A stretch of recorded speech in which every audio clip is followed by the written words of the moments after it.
for scam artists, thieves, and thugs. An alleged ID theft ring nabbed for stealing credit cards in the mail and using them on a shopping spree. Helping pull it off, 4 post office mail carriers. Spreading cheer?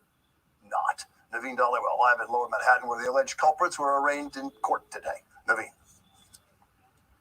Yeah, Bill, there was no holiday cheer in this plan. Rather, this was a well-thought-out conspiracy to steal from unsuspecting victims. Now, there were 10 people involved in total. 7 of them were here in court today, and they pled not guilty. We got video of them walking into court. They're accused of stealing credit card numbers from the mail or making purchases with those stolen numbers. DA Cy Vance says this happened over a 2.5-year period between January 2017 and August 2019. Prosecutors say the ringleader, Michael Richards, recruited United States Postal Service workers to go through mail and get access to various accounts from their Manhattan, Brooklyn, and Burke, Virginia mail routes. Richards then further recruited others to use those stolen credit card accounts and purchase luxury goods. In total, $750,000 were charged to those, and those items were resold. Now, they were busted after one credit card company noticed a pattern of credit cards not reaching their owners. Prosecutors say 1,000 credit cards were stolen in total, and some victims suffered financial loss. Others nearly did. Now, all defendants face several charges, including grand larceny, identity theft, and conspiracy. All 7 who appeared in court today were released on their own recognizance, and they'll be back in court early March of next year.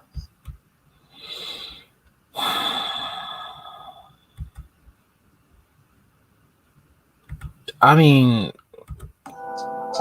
who wants to spend the rest of the holiday season in prison?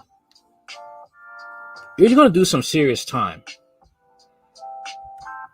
Okay, now is not the time to get desperate. You have a good paying job. Now, within a couple of years, you have a good pension. Now all that gone. All of that is gone. Now you have to, fight. Now you have to survive prison and try not to get sexually assaulted. Both male and female. Because they both use females in this one too. USPS mail carriers allegedly stole credit cards as part of a huge identity theft ring. 4 U.S. Postal Service mail carriers, including 3 from New York City, are accused of stealing credit cards from the mail as part of a $750,000 identity theft ring. Prosecutors said the post workers and 9 other suspects were indicted in Manhattan Supreme Court on conspiracy, grand larceny, and a litany of other charges over the scheme that took place between January 2017 and August 2019, according to the Manhattan District Attorney's Office. The federal employees who were recruited by 37-year-old ringleader Michael Richards of Manhattan allegedly swiped over 1,000 credit cards that were then used by another defendant to buy high-end goods at luxury retailers, and prosecutors said. Richards paid the mail carriers different amounts depending on how well the cards they sold performed. The DA's office said in a press release.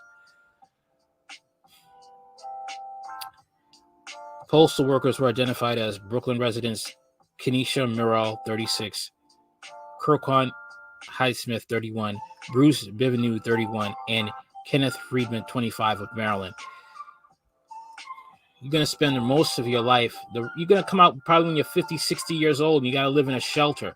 Another suspect, Justin Fournier, 33, of Brooklyn, allegedly used online databases to retrieve personal identifying information about the card holders in order to activate the credit cards. Tanya Smith, 34, is accused of using the stolen cards to make purchases at stores including Hermes, Bloomingdale's, Chanel, and Louis Vuitton. The merchandise was then either sold for cash or returned for store credit. That was, in turn, sold for money. Threw your lives away. For what? For what? It's a pandemic. You're going to spend the rest of the remaining years in prison.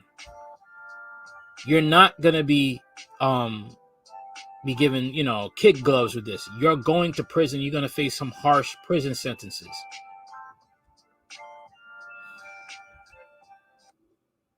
All for what?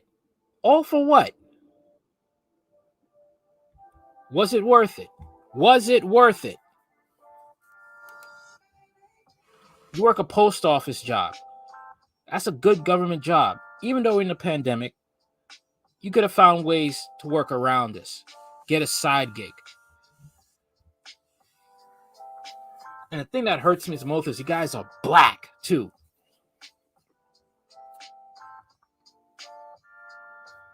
Desperation is not something that should be entering your mind in this pandemic. You got to be strategizing. You have to make up a plan. Because the cops are going to lock you up. Desperation should not be in your vocabulary during this pandemic. You do that, you're going down. No one gives a damn. This instant gratification, this hood mentality to steal, and for what? Everybody want to live this bling bling life in the street, this hood black culture, this bling bling life, but they don't talk about the prison sentences. They don't talk about the fact that you will go to jail and get sexually assaulted. They don't talk about the fact that you can't barely get a job when you get out, or you have to live in a shelter for the remainder of your life because you cannot find a job. Due to whatever you suffered in prison, it will mess up your psyche and will affect you even functioning from day to day.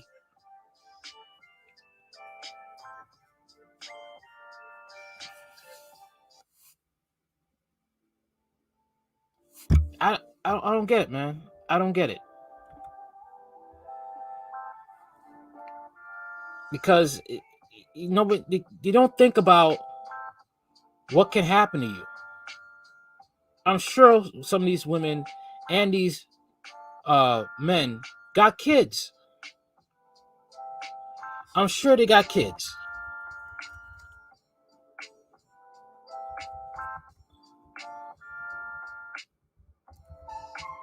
All right.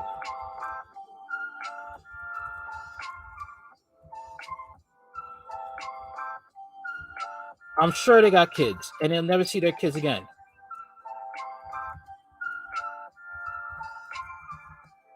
Never see them again.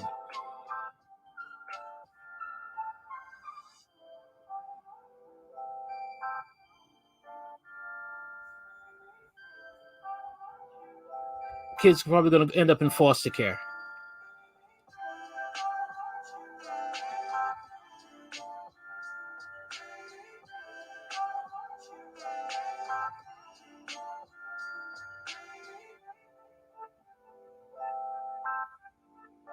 All right.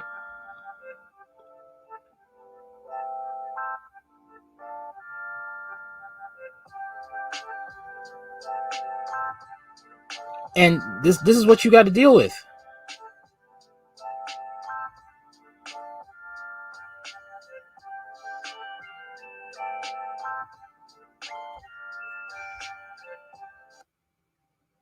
And you will never, ever be whole again. Once you go through that.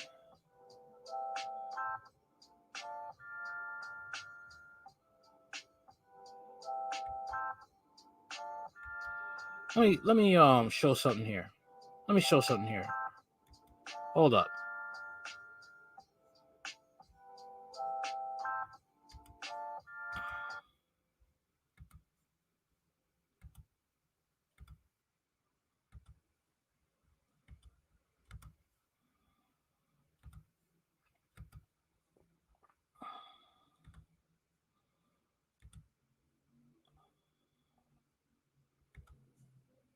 One second.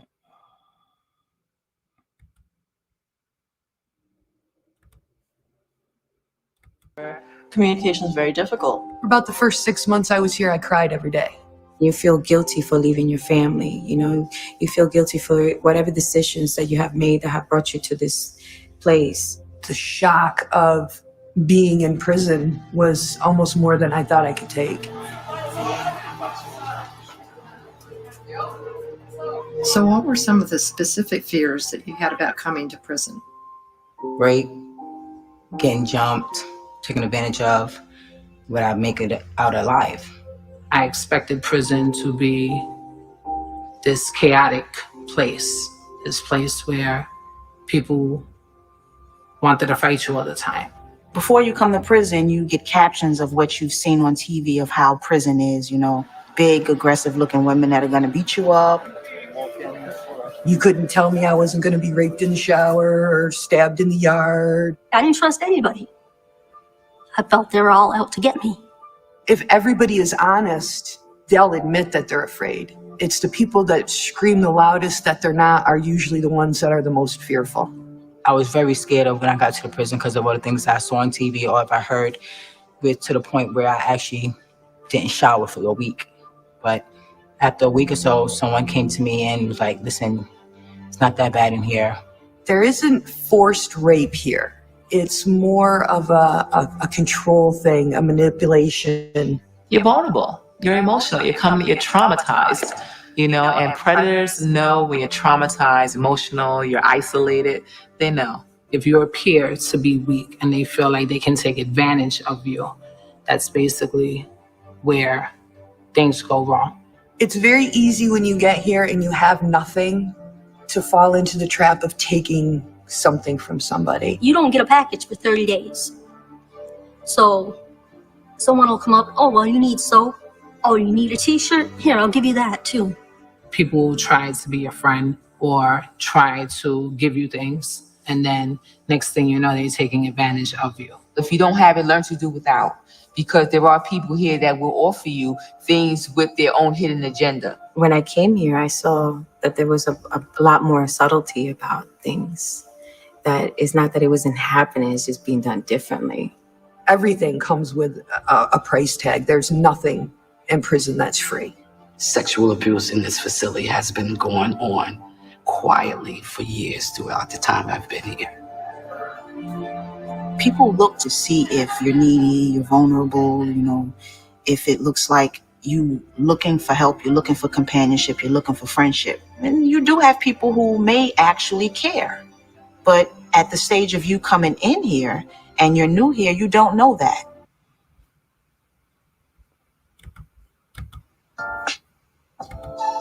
That's what they gotta face, man. That's what they threw their lives away for. For plastic. They threw their lives away for plastic.